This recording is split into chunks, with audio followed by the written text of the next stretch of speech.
Hi, this is Carolyn, and I'm here with Aaron, and we have Jen back on the podcast. Jen got bumped from 3.5 to 5.0 in 3 years. This wasn't going to be an episode, but we started discussing after the other episodes we recorded with Jen how she was able to win so many singles matches, and we thought others may want to hear it. So here it is. Jen, since you have played 3-5, 4-0, 4-5, and 5-0 singles, can you tell us your singles strategy?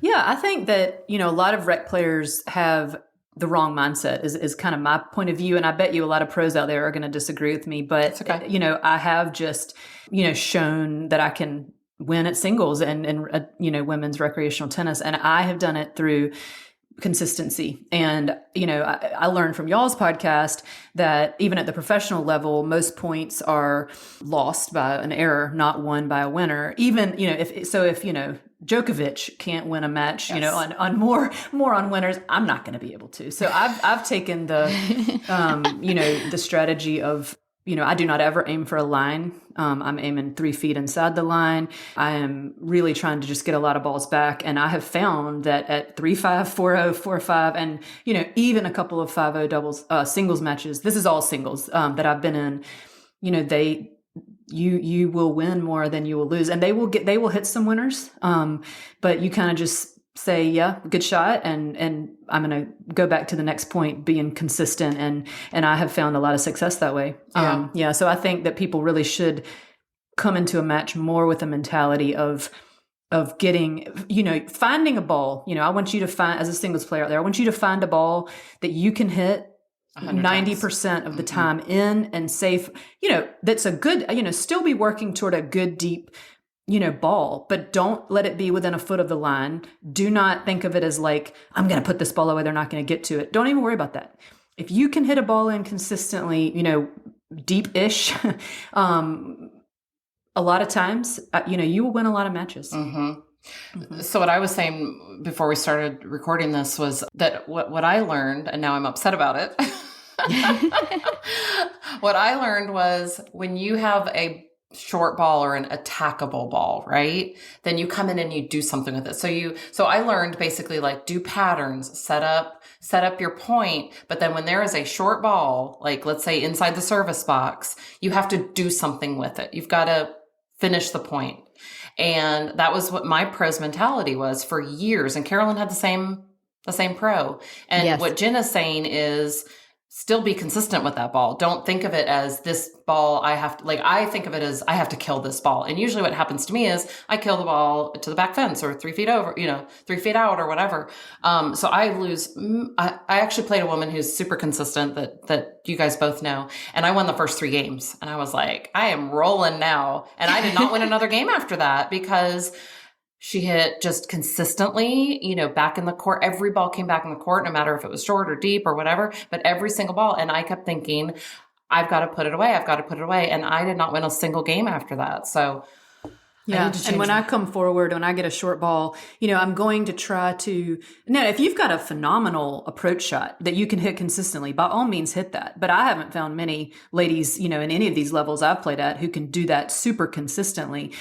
So for most people, what I do is I come in, I'm much more, I can count on my slice forehand much better in that situation. The pros don't like it when I do it, but I know I can hit that in 90% of the time, whereas my top spin approach shot, I do not feel as confident with. So I hit that.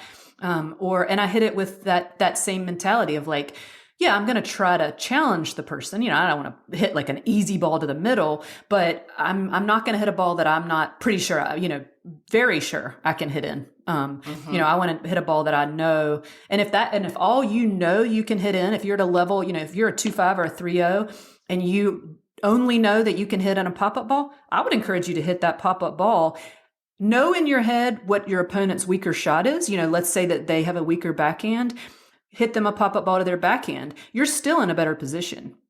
You're still the mentality, you're getting balls back. And so that's kind of what I've done, so be smart about it, notice what your opponent's weaknesses are. If there's someone who just hates to come forward and every time you hit them a short ball, hit a short ball. Don't make it a ball that is barely coming over the net that you can only hit in like a Right. Don't hit like a shot that you are only going to be able to hit in 2 out of 10 times, but just something that makes them move. So it's just really a sort of a safe, consistent mentality. And even if we look at professionals, obviously there are different types of players. There's players who are, fast and consistent, and that's their game, even at the professional level. And there are other players who are power players. I'm not a power player. If you're a power player, you may have to sort of tweak my strategy, I guess. But yeah, I don't think that any adult recreational ladies tennis players should be going for the line, and winners every time. I have not seen anyone be able to do it.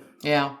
I would say I'm a power player, and I will tell you the problem with being a power player is you hit more out than you hit in. And that's a person, when I'm playing singles, if I'm warming up against that, I am like, yes, this girl enjoys going for it, and she's going to hit some winners that I don't get, but this is going to be easy because she cannot do that. If she could do that, she'd be a 5-5. If she could hit that ball in 90% of the time. Right. Yeah. What's your mentality, Carolyn, in singles? It was single. Well, if I get a short ball, it's put it away just because I've been taught, okay, put it away. And let me tell you, I can't put it away 90% of the time. Yeah. I probably put it away 20% of the time because my body's moving. I'm not set up correctly. But in my mind, I'm like, oh, I got a short ball. I've really done everything I needed. And it frustrates me. Then I get frustrated because I go for it. And I'm like, I should be able to hit this because when my pro is feeding it to me time after time after time, I can do it. Right. But in a real match, my feet aren't, I'm hitting it a little differently and I'm missing it. And I've just, I've never thought to like, okay, let's really bring the ball in some. Like you can still be aggressive, but bring the targets in and not go for these winners. And I've always gone for the winners and I don't win. So right. Exactly. But I think the thing is I don't think pros really understand this because they play at such a high level, whereas Jen is in the trenches. Like she's playing 3-5 level, 4-0, 4-5, and now 5-0.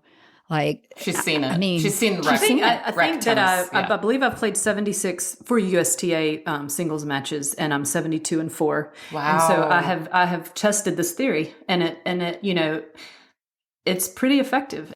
Again, you're gonna there will be people you come up against that it may not work, and you may have to tweak it. But yeah, I do believe people should really work on their consistency. We're not professionals, and so we don't have that shot at a high enough percentage yet, to, and if you do get it, like I said, you will be a higher rated player. So yeah, I would highly encourage people to really work on being a little more consistent and hitting balls they have confidence they can hit in a lot of the time. Yeah.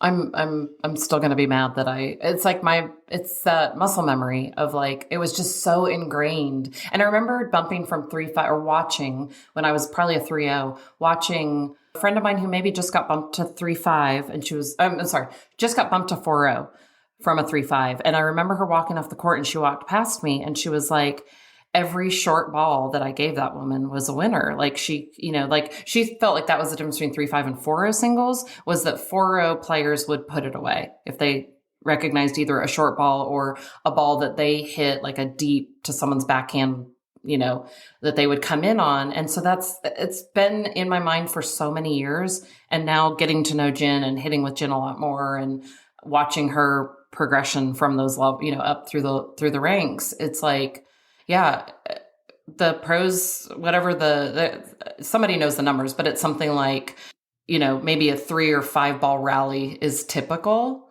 And that's because people are going for it. Now, again, that's a completely different, it's all called tennis, but what they play and what we play is completely different. And, so like Jen said, if they can't hit winners or if they can't cut down on their unforced errors, we aren't going to be able to do it. Mm-hmm. So I'm going to try to change. We talked about goals last week on our podcast, Carolyn. That's my new goal is consistency, hitting with Jen more.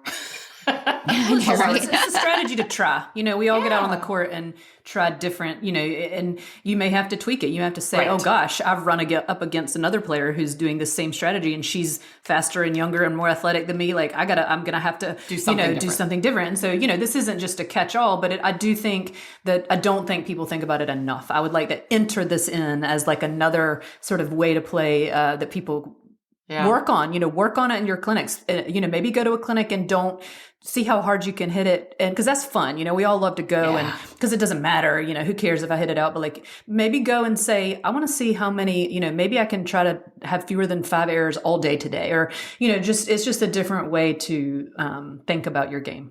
Have you ever counted your own errors in? Like, have you recognized how few you had that you were able to count them? I have won a set. I could think of one match ever. I have won a set before not losing a single point, and almost won the whole match without. That's a golden. Isn't that called a golden? It is. Somebody told me that was like a golden match or something. I did lose a couple points, so I think maybe we were 3 games into the second set or something. And so I've done that. Have you ever, Carolyn? I had a golden match. No, I've never even heard of that. That's how I've never even been close to that. Well, that's because you like to put the ball away. You're a different style of player. Well, I come in. Let me tell you what I do. I come into the net. I'm like, oh, they're lobbing it. I've gotten it to a shot where I can get to a volley, and I hit the volley out. Or I may hit some winners, and they feel so good. Yeah, but it's few and far between.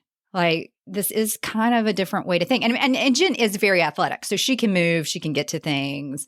She does have that style of play. But to be a little bit more like, I need to be consistent versus let me try to put something away, even though I'm getting older and I'm not as athletic as I was. And I'm not to the, I don't have the skill to do it. I haven't done it a million times. I think I'm going to try Jen's way. I know. I'll let you know how it goes. Exactly. We'll do a follow-up podcast and see. Yeah. I have this one funny story about Jen. Actually, I have a couple funny stories about watching Jen play singles.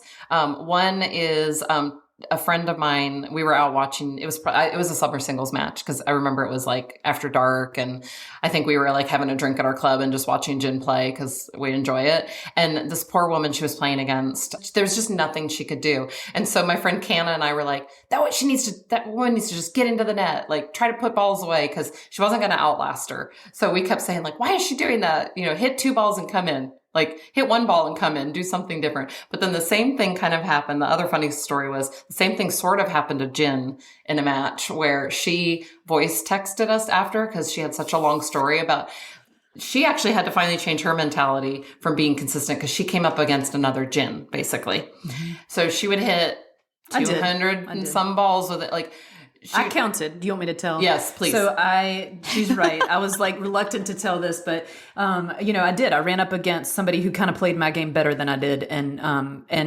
we were having just incredibly long rallies. It was summer. It was very hot.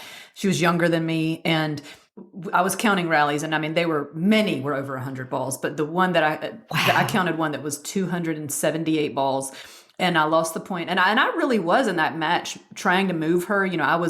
I felt like I was changing it up, but she just was getting everything back in her ball. Anyway, she was better that day than me at my game. And so I did. Erin's right. That's the only time in my, tennis career so far that I have been like, to heck with this. I'm not doing this anymore. I'm not, I thought to myself, this is adult record. I'm not having fun. And I'm going to end this match one way or the other. So I did start hitting as hard as, and I'm talking, one might be a winner. And then one would go 2 courts over. I was like, I'm sticking with this strategy. Yeah. And I won a game like that. But then I did not end up winning that match. But so I did run into that. You're right. But that was one out of 70 or 80 singles matches ever. But it just made me laugh because she sent this long voice recording to us. And she was like, y'all, I hit 278 balls. And then I just decided I had to change everything. I was just hitting winners. I was hitting as hard as it just made me laugh because it's like, well, that's kind of our everyday match. And that was like once in a lifetime for Jen. So yeah. That's great. That was really funny.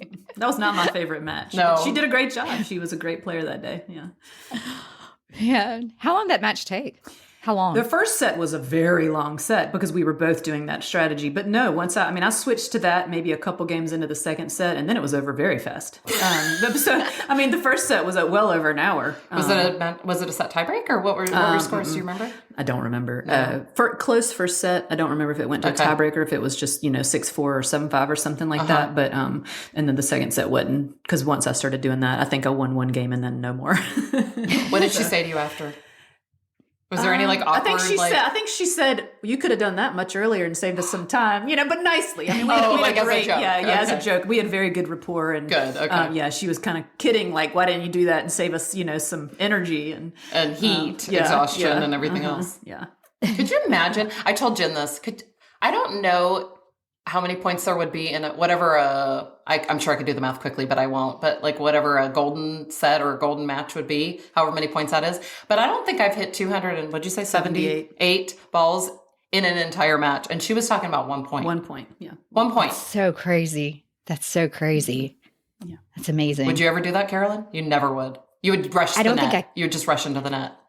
I don't think I could. I'm not at that level to. Well, most people aren't. That's why it's. I don't think I could do, to be honest, more than 10.